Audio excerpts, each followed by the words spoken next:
Not me just being on set by myself. Hello, security. Yvie knew we had 10 seconds. And we keep it all of this 10 seconds in, too. Oh my God, hey, girl, bitch. that was so rude. I was holding in the longest pee of my life. I'm so sorry. Did you wash your hands? This is my home. Please.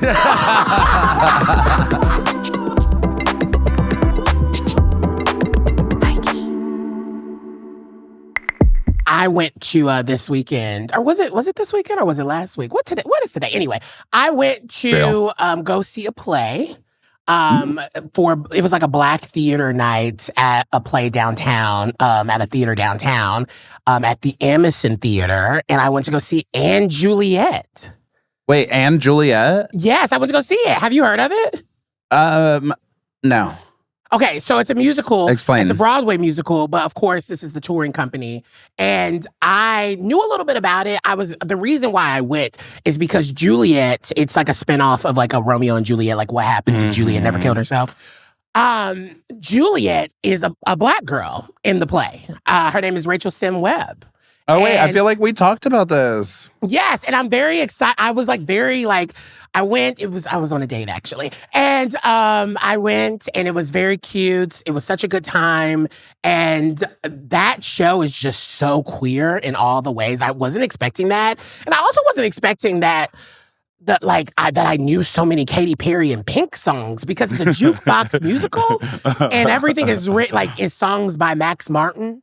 And so I was like, wait, why am I singing Roar? Like, why do I know the lyrics to Roar right now? But like, it was actually really good. And shout out to like the interpretation of like, just when there is Juliet is being Black and kind of the nuances of that. And then of course, Black theater nights, even though I always kind of go into those spaces, I've had some tragic experiences, some traumatized experiences with Black theater night. I saw Slave play at a Black theater night, which whose fucking idea was that? Like, that's like Jeremy O'Harris's thing. Yeah. It's just like, it was a mess, but the show was great. And so I lived for it. How have you been? How was the birthday? How was the garage sale? How was life? It was really, really good. Like, it really did take like all of the give a fucks I've ever had to organize and try and like be that many people and take care of that many things. But like, girl, I have no clothes left. It's really hot. Did you miss anything? Like, did you when people were buying this stuff, were you like, oh my God, actually, I kind of want to keep this?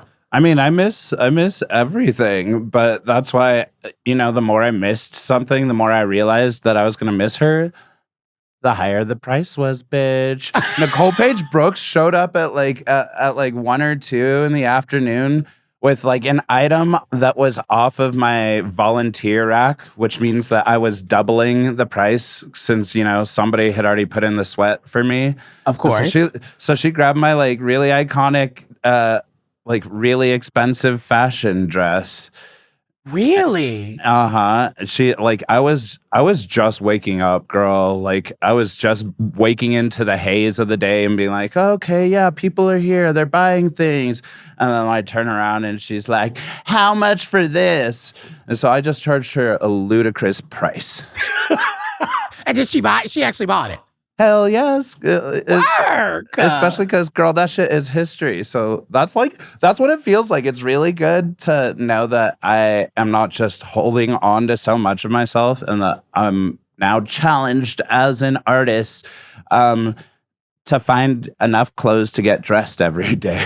I just think it's so interesting when like queens like yourself decide to like sell their stuff. I get kind of the system that you create where like maybe selling it to baby queens or local queens or like other drag race queens. And I mean, we saw in the past seasons, like past things that other queer queens have like worn on the show were like repurposed and worn again.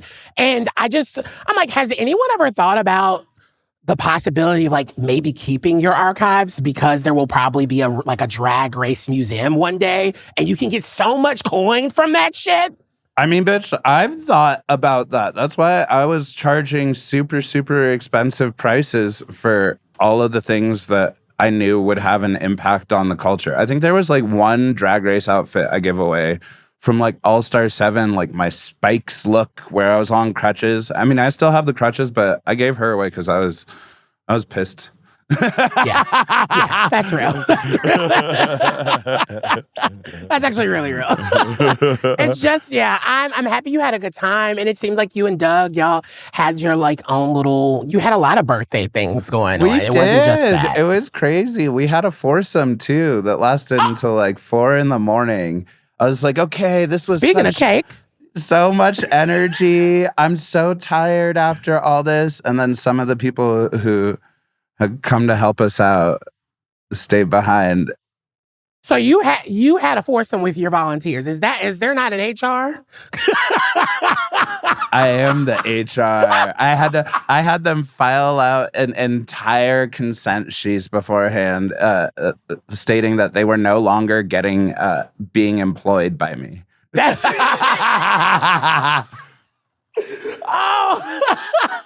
that's kind of crazy. I mean, I'm happy you had a fun time, and I'm happy they were able to give you an extra little gift for your birthday. Thank you. But I'm honestly, I'm really excited because we have like such a wild show today, girl. Like, I know. To snap back into the real world. Do you wanna take some time to introduce our sleuth? Of course. Oh my gosh. So I'm very excited about today's guest. I mean, you probably know them as the best. They're from their best-selling memoir, All Boys Aren't Blue. I actually have it right here. It's a coffee table book of mine.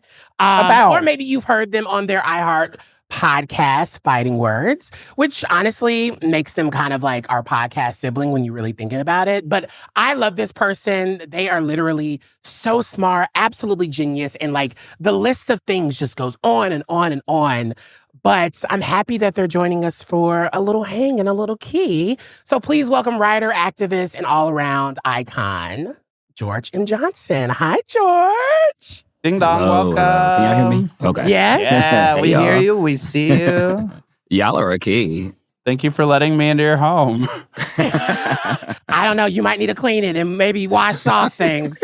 Oh, yeah. Between the bathroom and the foursome, it's been a lot happening in the Oddly household. Do you see what I have to deal with? I'm so sorry. But he said he cleaned he said he cleaned their house, so yes. I mean, that's all that matters. I knew of George from like the Twitter days when like Twitter was actually like a place where like you could actually like low-key kind of make a career off of like being someone that has something to say. It has something valuable to say, I need to add. And so it's so interesting to see how those pieces have like connected to your writing on bylines and then connecting to you being an author and all of the plentiful of things that have come out of your career at this point. But I guess anytime I think about you, I think about Discourse. You know what I mean? And kind of how that impacts us culturally. So like, what's the last thing you saw on the internet that gave you the ick? Well, I mean, the pumpkin face man is on the internet every day. And so unfortunately, I am icked every time he sits in front of a camera and rambles for 48 minutes. I guess his rambling time is like, it usually runs between like 48 minutes and an hour and 3 minutes. Which who's listening to that? I'm not because no one's even that. listening at this point. It's just like, the rambles are just ridiculous. I think today's ick was the executive order that was like something that's already in the Constitution about like flag burning. And I was just like, okay, like... I also agree. That's terrible. I like legit don't even process that is like a part of the internet more anymore because it's just there. I think part of it is like because I always say I guess with like being a journalist, I'll always be a journalist, whether I'm writing bylines or not. So I'm still tuned into like certain things. And then like there are certain things that are like, okay, I need to go online and break this really large topic down. Like when they're doing tariffs or taxes or things that people may not understand to really get it out there. And then you get stupid shit like flag burning as an executive order. And it's like Like, actually, Be for fucking real. for real. Like, thank you. And with Like, everything actually. going on, it's like It's back to back these things where I've kind of, if I'm being quite honest, I have kind of disconnected, especially since, if I'm being honest, especially since my daytime television is kind of on hiatus as it's the summer break. I have completely disconnected from a lot of like the larger political things that are going on because I have just been worn out. Like there's just, it's one thing after the other. And then I was talking to a friend about this, of how the expectations in our actual everyday lives, nothing is being supplemented by the stress of being like hit upside our heads with all of this news that is coming in, and then just being expected that life is going to like has to continue. Yeah. And we can't do anything about it, right? There's no middle ground right now. There's no way of us like escaping. I compare it to like when I used to have a like work like in higher ed or corporate America. I compare it to like America to me really rests upon the notion of how you only get 3 days of bereavement if your parent dies. And I've always thought about like, oh, well, you get 3 days bereavement, and if you got a really good job, you might get 5. And it's like, so just so we're clear, the way that this country is set up because of capitalism, the total disregard of someone's mental health and all these things is that if my parent passes away, I got 3 days to figure it out before I have to come back in here and deal with this, plus the stressors of life. And I've always felt like bereavement was like, in my opinion, like really indicative of America and just how it just really relies upon death in a way, and relies upon you not processing it fast enough. It's like millions of people were lost to COVID, and the best thing they could do was like, we got to get back outside. People still are losing their lives every day because of all of these new policies and things, but it's like, it's so much happening that like death has just become so normalized that we just kind of bypass it. And it's like, oh yeah, rest in peace. Yeah. To, like, one of the greatest, let's say, artists or something in history. And within 24 to 48 hours, we have moved on to something else. And I think that's kind of like the state of where I'm at right now, is like trying to almost be like better at helping other people process grief. Because I think a lot of us are just grieving. And because there is no real outlet for it, it's like we're just filling it with whatever we can to survive, which is a scary place to be in. Yeah. I mean, I feel like it's interesting that you bring that up because, you know, even outside of the very scary, looming, impossible context of death, like, I feel like a good way that people really have been getting out that sort of grief is through the ability to have discourse about all the different griefs we're experiencing. Yeah. Like, social media has given us this place where you're expected to perform grief about big things, about small things. Like, my favorite ick is like the Christian girl, Autumn girl, breaking down in that video. I don't care if it's real or fake or not. That's like my favorite ick that I've seen, is her being like, oh, it's so hard to make a pumpkin spice latte picture. It's like, that actually is a legit grief. And like, there was a part of me that like, my eyes got wet for her. You were like, I actually have a sense of empathy for the fact that you just are exhausted from being this like a fall queen. And it's funny because I think it talks about, we all live on different sides of the internet, because when I first saw the video, I was like, what the fuck is an Autumn girl? I was like, I have never even heard of this. And like, I just always knew like the running joke was always like about pumpkin spiced items that show up during September and October. Mm-hmm. You know, I'm a sweet potato pie girl, so I'm not eating nothing with a pumpkin. So like, it always bypassed me. Now, I do like a little, take a piece of my card away. I do like beer that has pumpkin, like a spicier pumpkin spice. Absolutely not. I could do a beer, like an Oktoberfest beer that has like a seasonal blend. Apple cider, okay? Apple cider. Why are you drinking beer? Sorry. Right. I feel like why am I drinking beer? Right. I said beer is not meant for non-binary people. But that lady, when I saw that video, I was like, what the hell is an Autumn? I was like, did I just miss this whole part of the internet? Well, yeah, but that's a good part of like, you speak about specifically death and grief and how quickly we move on from that, but it also has like sped up how quickly we process everything. Everything is like a micro trend. Everything is a moment. And I kind of feel like that's one of the things that's stopped us as a culture from having like actual discussions with each other. I've started saving the things that I would type on Twitter because it would be funny and cute. I've started saving those for my in-person interactions because I can deliver like how ridiculous life is in even the most like serious of read. Well, and that's the thing for me where it's like, I exist actually on so many different parts of the internet, right? Like, because my interests are expansive. Like, I knew about, Autumn Girl with her Uggs and her pumpkin spice lattes. But then I'm also in like Black queer community business where everyone has a thought process around Lil Nas X and like the Laverne Cox piece. And like, it starts to become a little overwhelming because I just remember those early days of you being on Twitter, George.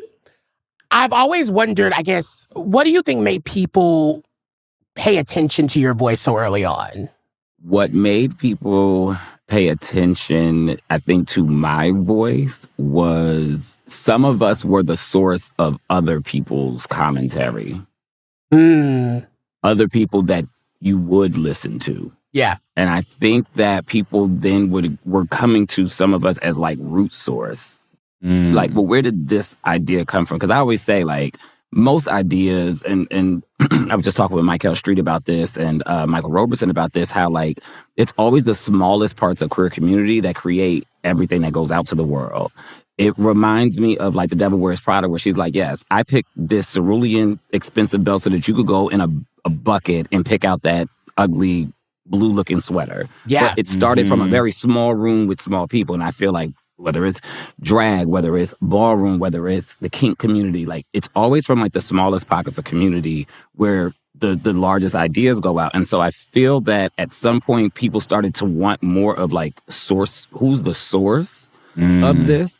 And so I think you had a lot of people who amplified me, who I'm grateful for. Like some of the first people who really amplified my tweets were Gabrielle Union and Zendaya. Yeah. Like, when I was really like tweeting, and Anita Baker, like she would share all of my articles I was writing, right? And so it was like you had people who were trusted voices to the masses. And that's going to be, for several reasons. But primarily, like, people are like, ooh, I love what George would say, or I love what Ryan said. I love what the queer folks are saying. I just wish it was coming from a straight person. Because I could be led by a straight person. I don't know if I could be led by a George. I don't know if I could be led by a... Right. And so I think the optics of that. The optics of it. And I think it just was interesting because I was saying the things that needed to be said. And I'm just grateful that there were people who shared it to the masses in the way they did, or else it probably would have never gotten to them, because it's hard to get a heterosexual Black man to take what I'm saying, even if they know that it's true. It's like, I just can't take it from you. And so I think that's really how that happened. But I think now we all can really understand that it's like, it is the people like us who do these things that then permeate out through our community and other communities, whether they know it or not. It's always like the butterfly effect. It's like somebody did something that you may not even know that they did that gave you this opportunity down the road. But it had to start with a person who may not even be here. I mean, honestly, that's something I've been contemplating a lot recently, specifically because I love rap. And so I've seen this like integration recently in rap music of clocking tea and spilling tea. And I'm like, y'all are so faggy and you don't even know it. It's actually quite annoying. Every time I see a straight man like do the finger tap on the wrong finger, it actually will continue to irk me because it's just another example of the ways that this language just continues to get co-opted throughout, like from our experiences. And some of us have been here long enough. And I think that's the other T, right? I think some of us have just been here long enough to remember how this all happened, like how we got here, right? Like, even if we're talking about rap, it's like, well, there was a term and it was called metrosexual. And it was so that straight men could invest in grooming. And just feeling.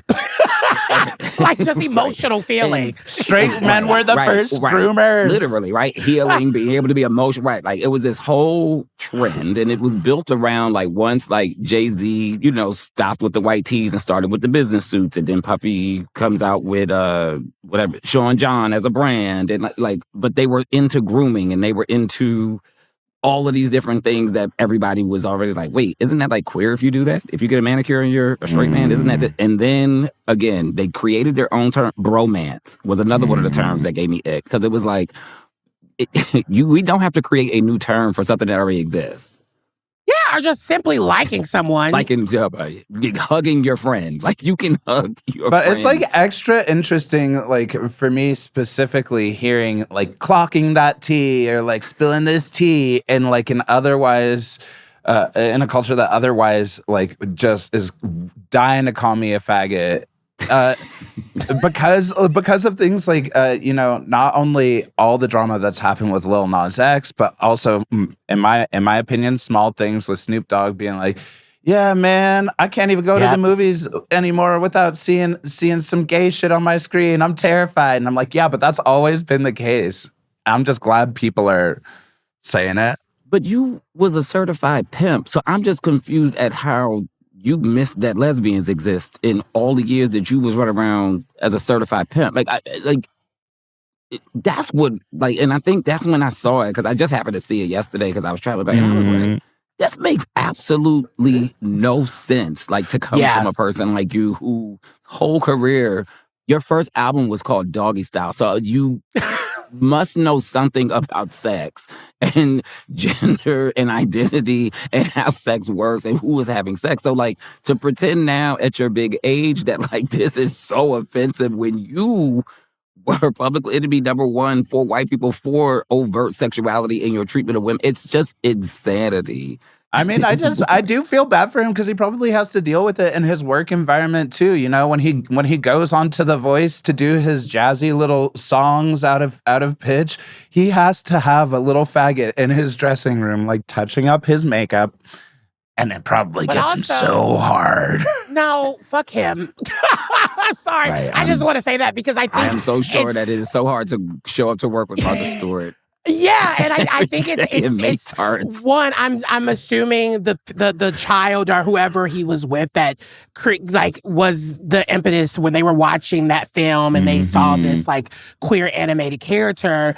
I'm sure that person that he was with has heard and been subjected to his lifestyle and way worse things than seeing two lesbians on Lightyear in a Disney film versus like him going somewhere. So it's like it just feels it's annoying when something like that happens and then the headlines are out there, and then of course that creates this level of conversation where everyone and their mama has decided to like put in their 2 cents around this, around what's acceptable and what's you know, should this stuff be in media and television, all these things. It's so annoying. Bugs Bunny been cross-dressing since 1960. Like the Looney Tunes, like what are we talking about? Like Bugs Bunny has been in heels and a dress and lipstick since the 60s. And like we are like pretending that like 2 queer characters on screen is like some new phenomenon. And I'm like,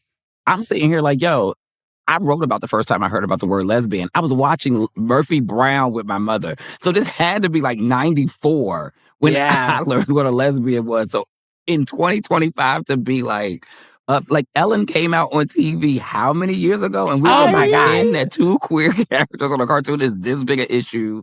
But I think what it talks to bigger is just how conservatism has taken like such a stranglehold on even those who you thought who clearly didn't practice their whole life being seen as conservative, right? Like, you're in rap. That was seen as a radical act against the police, against so many things. Like, you almost went to jail for murder. Like, you lived a life. And so it's like, for this to be like the thing that offends you when you were best friends with Suge Knight, I'm just like, okay, how conservative are we gonna go now? Does Discourse actually move the needle, or does it just add to the noise? Like, is there a moment where Discourse is actually like important for a cause? Yes, Discourse is important. It's like, I guess when it comes to me, it's interesting, right? Because it's like, I remember when the book ban started, and I remember like getting, banned in all these places, and I was like, oh, this is interesting, right? Like, the Discourse from that actually is what kind of blew your book up. It did in a way that it would have never been before. And then like I start, speaking out like I normally do, because I'm gonna say something, and then I get criminal complaints against me, and I'm like, wait, I didn't even know you could take a book to a sheriff's office and file a criminal charge against a book.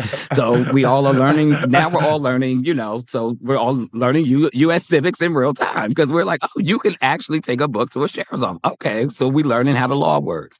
But I think for me, the most pivotal moment was when Senator Kennedy read the book out loud at a Senate Judiciary hearing.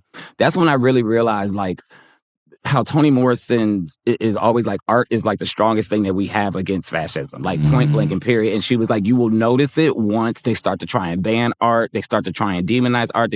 She was like, there's a reason they go after art. And so I do think that the discourse is super important, especially when it comes to us as artists, because what we do, like all of us, we are artists at the end of the day. And what we are putting out there into the world, because I always say, like, queerness is an identity, but queerness is just not white. Like, it's just not, like what they want as this cookie cutter looking thing. And so like, we're going to be seen not just as an oddity because of our identity, but as an oddity because of our art, because to them, they don't view art the way we view art.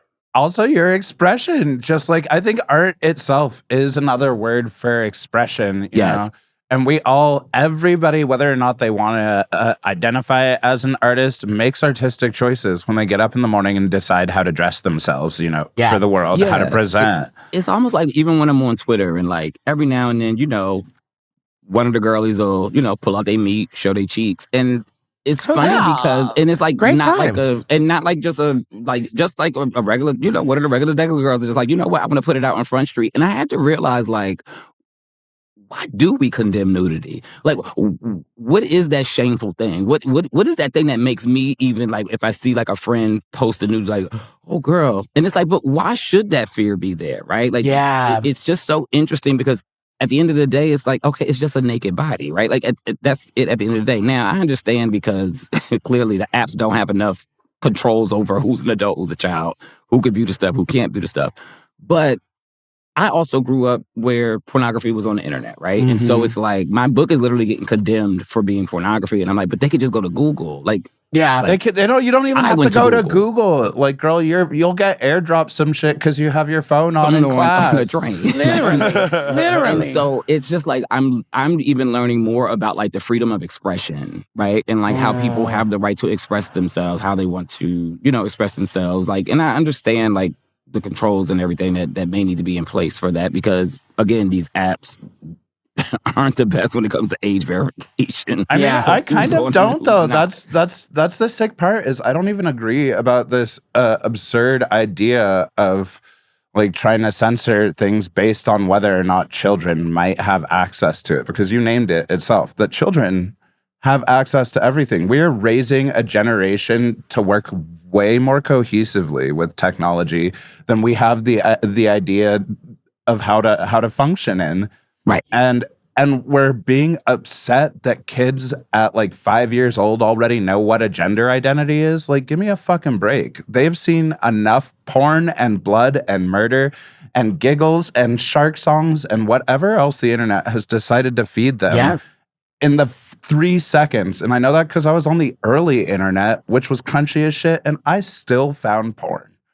I mean, that's what I was like. And I that's remember real. hooking up the dial-up internet and like immediately knowing where to go, Where to go, whether it was LimeWire. through message board, like everything to access the things that I wanted to see as a kid. And so it's like there's this. It's so interesting that there's this. I think when adults come in and sort of add that layer of sexualization, kind of like make something that it is not. It's like it doesn't have to be discussed or looked at through this lens. It's only you creating your kind of putting your trauma and putting your things on this and creating this level of bias that we're seeing. Well, and honestly, it's extra interesting right now because, we have, and I know we've already said the name like 3 times, but I think this is a good time to like just conjure the wish. This is why it's particularly interesting to see all that's going on with Lil Nas X, who, drugs or no drugs, girl, seeing him walk around naked at like 4 a.m. feels like, call me crazy, but an expression of freedom to me. Like, yeah, obviously there's some shit that could be going better, but my favorite part about the queer experience is that it is about defining your life through freedom, through like taking back liberties that the world doesn't want to give you. And I came from like a big ass gay ass camp out last weekend, and I legitimately had a hard time like adjusting back into being a person who puts on clothes to please other people. Yeah, I did it because I got roommates, but well, the thing is, I feel like about the Lil Nas X of it all, when I initially saw the video, I was not sure what this was, right? I wasn't sure if this was a moment of like a potential like kind of cry for help, or was it just a publicity stunt? Because we know the day before he was dropping all of this new music or teasing all of these things that were going on.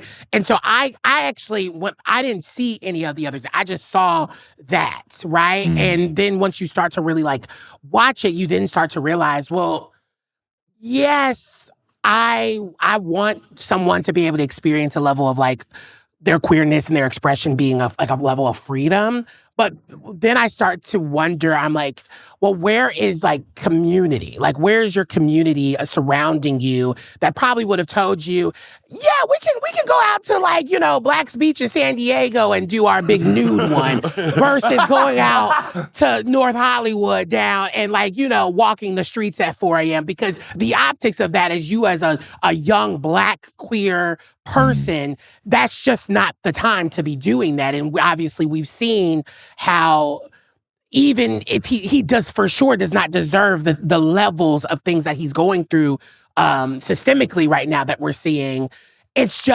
like there is a world, unfortunately, that we have to navigate in as like these Black queer folks in the world. It's just that's what it is, unfortunately. And I just can't even imagine the amount of pressures that he's under. Absolutely. You got all these eyes on you, all these pressures, and you're like, for some kids, the first gay pop star they've ever had to attach themselves to where they could feel seen in the music. And you may Which is where the pressure stems from. Yourself. The pressure stems from that, actually, specifically. I mean, because you may not even see yourself yet. Yes. Yeah. Yes. And you have all these people have like attached their selves to you, and you still are trying to find yourself. You just said so much that like I feel like I had struggled with coming to terms with in my own journey as like, a gay Black queer doing infamously queer shit. Like, I don't know. It is just strange still to see the way that people do sort of attach these ideas or identities or pressures to uphold aspects of an identity on you. How difficult that must be for somebody that young and at that level. Like he doesn't. I remember there being articles about him like admitting that he's still on the hookup apps or whatever, and people are like, "How the fuck? Yeah. What do you mean?" And it's like, girl, he's still got to get dick. He's still a human. I mean, there's human. There's a whole documentary that he put out actually addressing his mental health and the adjustments that it's taken to really adjust to this new life. Because, it's hard to, one, do the things that he's already done, but then to have the pressures of like having to care about, like, take care of your family and the people around you, and then strike that same sort of like special moment again over and over again, that gets to you. And I think this conversation surrounding him is just so nuanced, and it's why I always wonder, and I would love to know from your perspective, George, when did you learn that if you didn't really have anything to offer a conversation or something, a discourse that was going on, when did you learn to just shut the hell up? Because I quickly learned that. And feel like so many people have not. Yeah, there was definitely a time where I felt I always had to address something. And then I would say probably around like the pandemic. Like the inklings of the pandemic, like I really had to come to the realization, like, you know what, like my best work may be saved for a book. My best work may be saved for something that's going to stand the test of time instead of like a flashpot moment in an article or flashpot moment on Twitter. So there are things that I sometimes may want to respond to or may want to say something about. And I'm like, you know what, I'm already working on a text.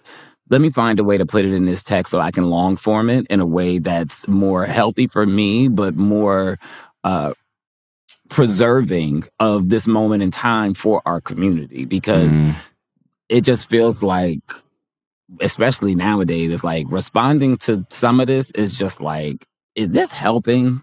Girl. Yeah, that's like my ultimate thing now. I'm good for typing up something, like drafting up something and then deleting it. Like, I'm like, at least I got it out. I do that all the time, just so I can get it out of my mind. I have a whole bunch of drafts on Twitter that I've never hit send on, where I've had an opinion, but I just needed to say it to myself, like, so that I know. And, you know, outside of that, I amplify other people who I agree with, because sometimes it's easier to be like, oh, yeah, that was a good point. Amplify. Yeah, that was a great point. Amplify. So you know where I stand, even if I don't have to say anything.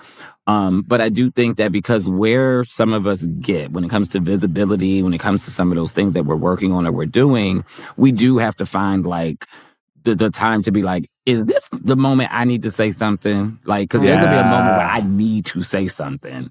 But that ain't every moment that something is happening, especially because in this day and age, that's what they want. They want us to say something about, like, again, like executive orders every day. Like, what you want us to talk about. Girl, tired. They're trying to tire a bitch out. Yeah, like you want us to not be in this fight anymore. And it's like, no, we just have to.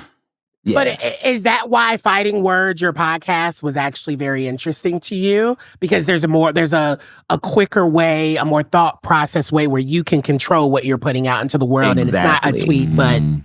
Right. And it's long form, and it gets to the root of like hearing people's actual lived experiences, like in the public eye. I feel like part of the thing that I've learned just from watching pop culture is the bigger you get, the less human people see you. And so even when we're talking about Lil Nas X, it's because they're talking about him as an entity. They're not talking about him as just simply a Black queer boy who is having to not just navigate what the normal pressures of the normal Black queer would have to, but having to do it all in front of the public eye. And so at some point, people lost sight that he was a human. All they saw him was a gimmick. Or a marketing. Oh, we're tired of these moment. Gimmicks. How do you know that's not his real lived beliefs? Yeah. You don't know this person. The stuff he's putting out might be what is actually makes him happy, but because you all don't like it, because it's not what you wanted, you have now judged it so badly that he may not even like the things that make him happy anymore, because you all have told him that's not what makes us happy. And so I think we have watched and we see it happen with so many people where there's this erasure of their humanity the larger they get. And then because social media makes us so interconnected now, where back in the day you couldn't touch Michael Jackson, but today I could tweet one of the most famous people and they might respond to me. Oh, absolutely. You're actually baiting them to respond to you. Relationship now, I think that's just kind of like where I'm at, and where it's like before I lose my own mental, like I don't post as much as I used to and everything, because it was like, I don't know if I want this many followers yet. I want to be ready when that type of thing comes. But if I get caught in the game of followers, you know, what do they say? Social following is social capital. Mm-hmm. Yeah. They talk about, you're right, social capital is everything now. You want to get paid per post, how many clicks you get and how many likes you get. It was like, no.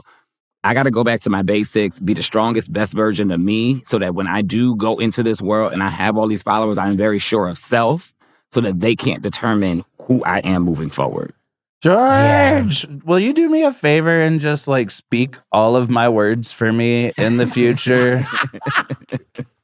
No, that's so real. That's so real. No, but that's the reason why I love George, and I think about what it means for, you know, to support like our folks in our community.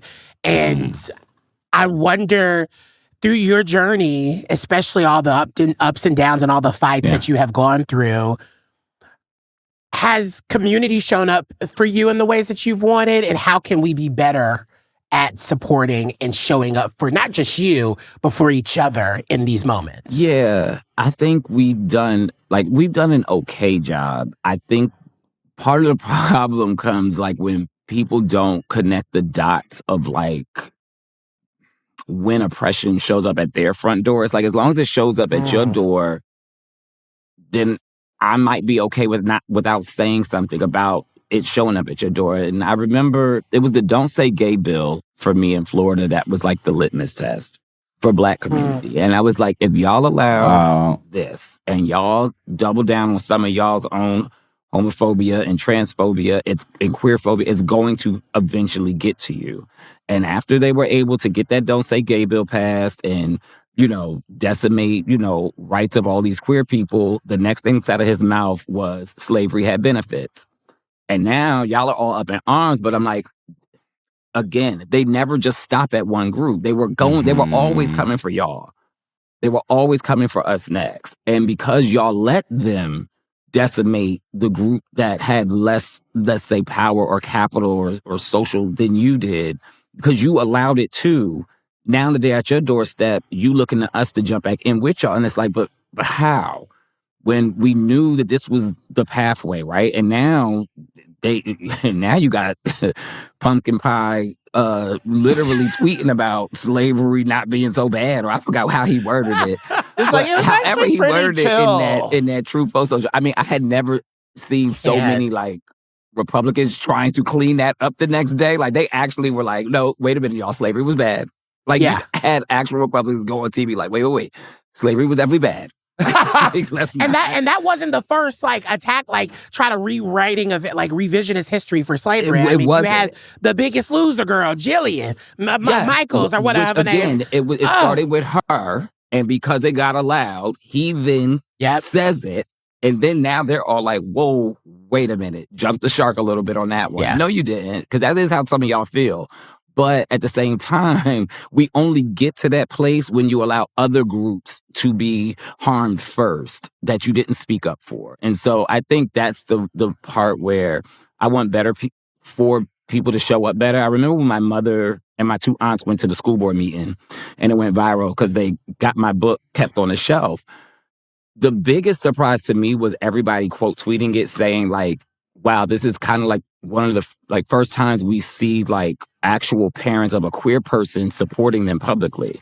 And that never even dawned on me about that because they've always supported me. So that was my normal. And then you realize that's not most of our normals. And I knew it wasn't, but it was like to see it in real time, like that be the main comment. That's when I was like, yeah, we just have to do a better job across community of showing up for each other. Yeah.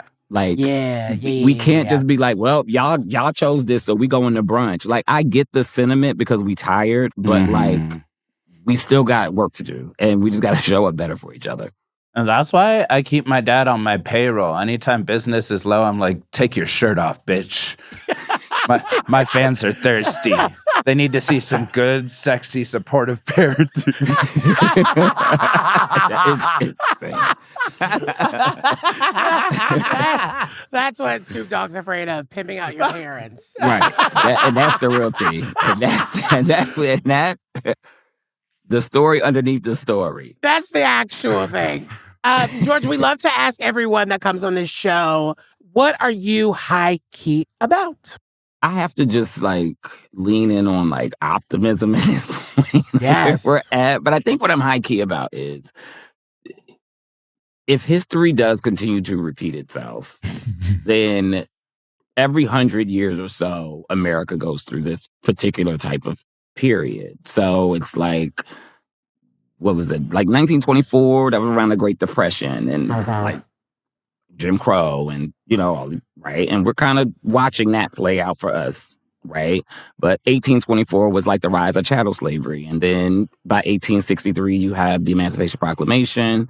So if you look at 1924, you had like the Great Depression, all of this stuff, like Jim Crow. But then by 1968, you get the Civil Rights Act, right? So it's like, I feel like this is our period, right? So it's like, if we just look at history, we've always resisted. It's not easy and it's not fair. But I have to just lean in on the optimism of, since we've been here before and we have the blueprint that we can fight this. It's not going to be easy because it's just not. But we got to keep fighting. And so I think I'm high-key about maybe who some of the leaders are that come out of this. And maybe, just the notion that people do start to realize that, like, queer people do have the best world view on things and should be the ones at the forefront of most of this stuff because we've always been at the forefront of it. We just were never given the opportunity to fully like take it in our hands. And absolutely. We are watching that kind of start to happen again. And I think that is what I am high-key about, is that we know what we need to do and now we just got to do it. Yeah. Yeah, that's beautiful.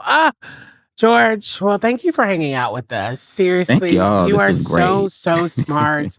We touched on a lot of different things in this conversation, which I love. That's a very high-key conversation, if you really want to be honest. And I need everyone, if you are listening and you are watching this, please support George's work. I mean, Fighting Words, the podcast, All Boys Aren't Blue, the memoir, absolutely beautiful. I mean, this book has been on my coffee table since it's dropped. I mean, it's one of my favorites. And all your other work that is soon to come, because that's one thing. Anytime I see George in person, they're like, child, I'm writing 17 more books. I'm like, bitch, put it down. Put your computer away. New book out December 2nd. So since we're here, there's always next year, drops December 2nd. And we got some big surprises with that one coming. So that's so exciting. Thank you so much for joining us. Thank you. Well, let's get into our high keys of the week. You want to go first, or can I go? Ooh, wait, you go first. Okay, so my high key has to actually do with like this overall like arching topic that we've talked about, which is how many. If you honestly should have played a drinking game, how many times did we take a shot every time we said discourse? Discourse. But wasted. Everyone's wasted listening to this.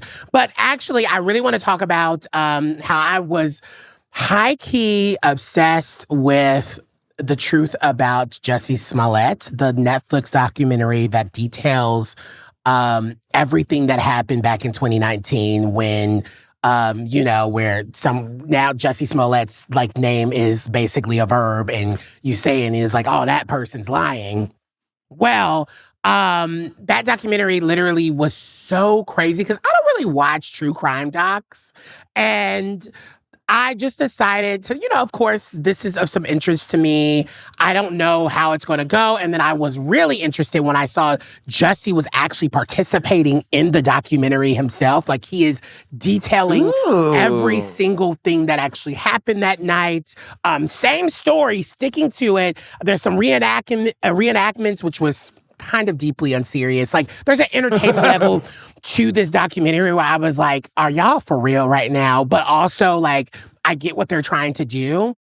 And I guess I was high-key at the end of it just a little big question mark. I don't even, I was confused because I always wonder, what is the point of this sort of documentary, especially this particular subject, where so many people either align one way. They either say that Jussie lied, or they say that actually the Chicago PD is scamming and they created this whole narrative, which in the documentary, not even a spoiler alert, but like in the documentary, there is some pivotal information towards the end that I would recommend everyone sticking around and watching, because I think I saw a lot of the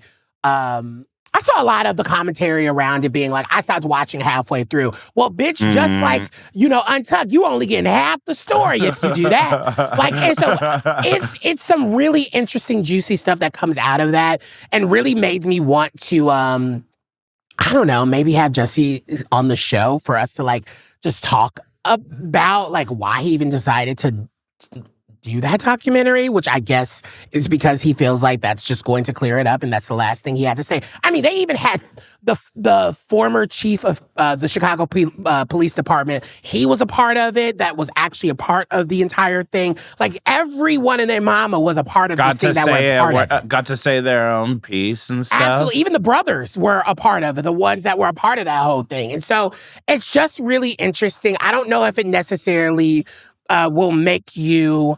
I don't know if it'll make you more confused or feel more settled. For me, it actually made me feel more settled, which is very interesting. So I'm kind of high-key obsessed with it. I might watch it again if I'm being quite honest. I was going to say, I kind of like documentaries like that, specifically because I think it addresses more clearly the kind of ways that society deals with the idea of reality and truth. Absolutely.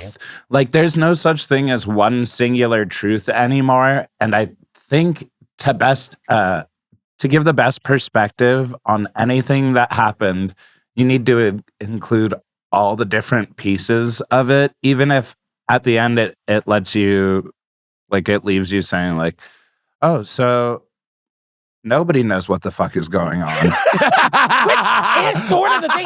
Once I clocked in and realized how deeply unserious it was, I was like, oh, okay, this is not necessarily a documentary that is supposed to prove something. This is supposed to be, okay, we're going to lay out all the different sides to this thing, and if you choose wherever you want to be, work. Actually, there's some people in the documentary that I know personally. Shout out to Jared Hill.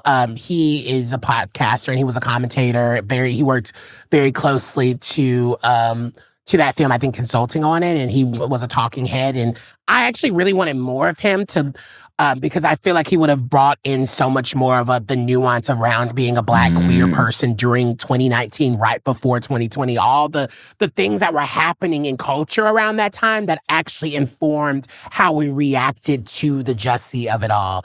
And so, yeah, I'm high-key obsessed with that documentary. You should check it out. And literally at me, if you like hate it or if you're confused just as much as I am, because I would love to have someone to talk about it with. What's your high-key? Okay, so this is going to be a dramatic shift, but I'm high-key obsessed with porn. Which, honestly, for you, it's not. I'm sorry. I'm kidding. That's not as dramatic. I mean, I am high-key obsessed.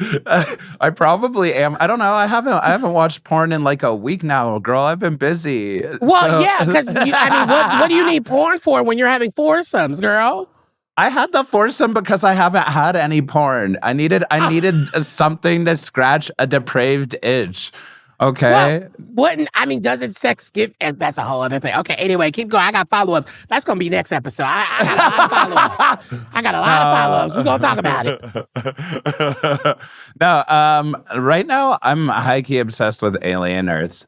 It's still my everything. She's my girly. I think there's only been like 3 or maybe at the time this comes out 4 episodes. Yeah. Maybe 3. It's just so good because they're laying this foundation that I've never really like thought about before in the Alien movies, which is like, every time we get to the beginning of a new Alien movie, it's some like bitches out in space being like, oh yes, whoa, we're super surprised there are aliens in space.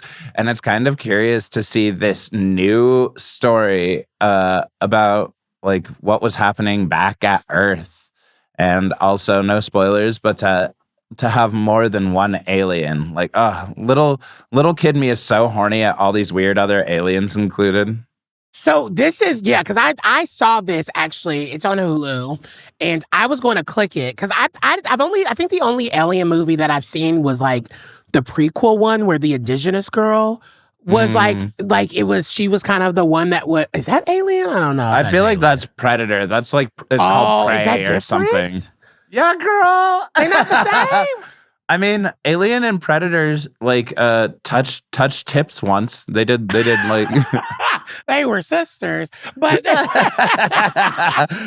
yeah. So actually, I guess I've never seen any Alien properties. So, but I was intrigued by this one. I saw the little ad for it, and I was like, I should check this out. But I just wasn't sure if it was scary. If it's more sci-fi thriller based, then I'm totally watching it. Oh my God, you are so adorable the way you said that. I wasn't sure if it was scary. It makes me feel so bad for the fact that I would have lied to you and been like, no, bitch, it's actually a rom-com. And low-key, I probably would have believed you. I would have been like, oh my God, I gotta watch. Work. Okay, so that's our HighKeys. That's our show for the week. Very excited about it. But what I'm actually really excited about is next week's episode, because we're doing something a little bit different. We decided to not have a guest, but allow y'all to get to know us a little bit more, right, Yvie? Yeah, so basically it's going to be like y'all are the CIA wiretapping into our FaceTimes. And you think that we're going to talk about bombs, but really we're just talking about this bomb-ass chicken dish I made last night. Or that bomb-ass man that Ryan is... I've already said too much. It's the bomb. Said too much. You already said too much.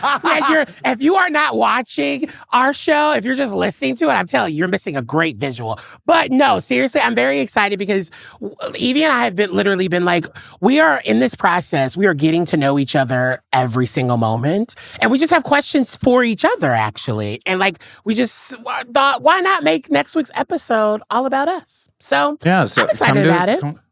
Come have a HighKey key with us, and maybe we'll I've been wanting to show you a little bit of my roots, so maybe we'll watch one of my audition videos for Drag Race together. Oh, shut up. Oh my God, that just made me so excited. Okay, y'all better be back. Y'all better be subscribed. Y'all better be all of the things, because, we love that we're building such a beautiful community here. So remember, quick little moment before we wrap up. Leave us 5-star reviews on the Apple Podcast, please. Tell us how much you are loving Yvie and I. Even if you aren't, make it up. We won't know. But... just write a comment. If we don't leave enough reviews on Apple Podcasts, they won't let me out of this room, and I really have to pee. My bottle's almost full. We are trapped in these 4 walls. We are trapped. So no, seriously, leave us reviews. Of course, subscribe to our Patreon over at patreon.com/HighKey here. Follow us on our own personal socials. And of course, follow us on Instagram at HighKey here. That's the show, y'all. We'll see you next week. Love ya. Bye. Adios. Y'all can mix this with the music. Ooh.